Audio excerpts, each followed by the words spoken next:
নমস্কার, নিউজ 18 বাংলার ডিজিটাল পেজে আপনাদেরকে স্বাগত। আপনাদের সঙ্গে রয়েছি আমি আবির। আপনারা জানেন যে গত কয়েকদিন ধরে আপনি যে রেলপথে যাতায়াত করছি সেখানে প্রচুর যাত্রী, তারা হয়তো অনেকে আমাদের সহযাত্রীও, তারা বিনা টিকিটে যাতায়াত করার জন্য ধরা পড়ছেন।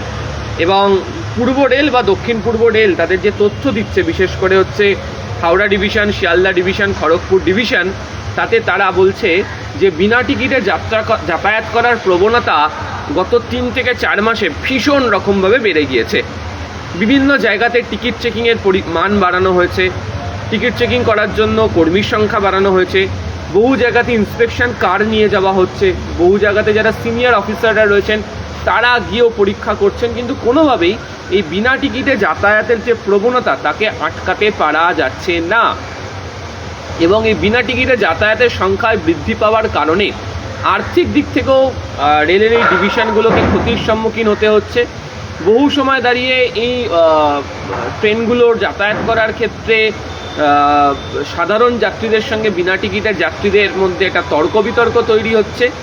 এবং এই পরিস্থিতিতে দাঁড়িয়ে তারা সিদ্ধান্ত নিচ্ছে, যেহেতু যারা বিনা টিকিটে ধরা পড়েছেন তাদের অনেকের সাথে এই রেল কথা বলেছে, এবং তাদের একটা বড় অংশের বক্তব্য হচ্ছে যে বিভিন্ন টিকিট কাউন্টারগুলিতে যে পরিমাণ লম্বা লাইন থাকে, সেই লাইনে দাঁড়িয়ে টিকিট কাটতে গিয়ে তাদের যে পরিমাণ দেরি হচ্ছে তাতে তাদের ট্রেন মিস হয়ে যায়।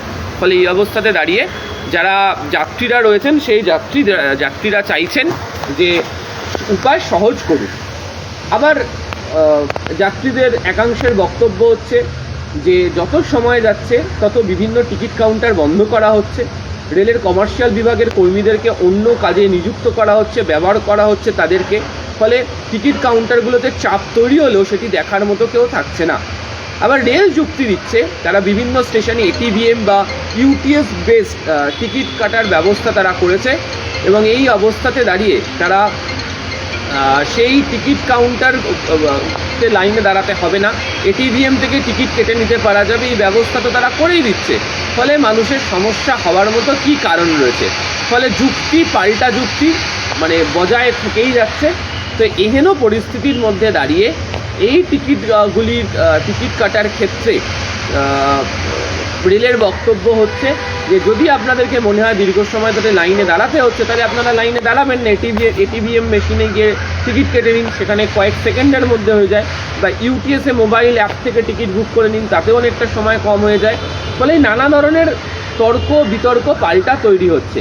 এরই মধ্যে শিয়ালদা ডিভিশন থেকে গত 15 দিনে বিনা টিকিটের যাত্রী ধরে, আমাকে মাফ করবেন, 1 ফেব্রুয়ারি থেকে 15 ফেব্রুয়ারি পর্যন্ত বিনা টিকিটের যাত্রী ধরে প্রায় 8 লক্ষ টাকা এসছে। হাওড়া ডিভিশনের ক্ষেত্রে আর একটু বেশি টাকা ধরা পড়েছে, আসানসোল ডিভিশনেও কম বেশি তাই, খড়গপুর ডিভিশনেও কম বেশি তাই। ফলে বিভিন্ন জায়গাতেই বিনা টিকিটের যাত্রীদের যাতায়াতের কারণে কার্যত রেল ভাড়ার কিছুটা হলো অসুবিধায়।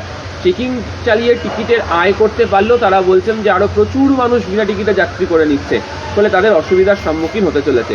ফলে এই অবস্থা থেকে বেরিয়ে আসার জন্য কমার্শিয়াল বিভাগের জন্য কাউন্টার বাড়ানো, কর্মীদেরকে স্থানে ফিরিয়ে নিয়ে আসা, আর এটিভিএম ইউটিএসের উপরে আস্থা রাখতে বলছে ভারতীয় রেল।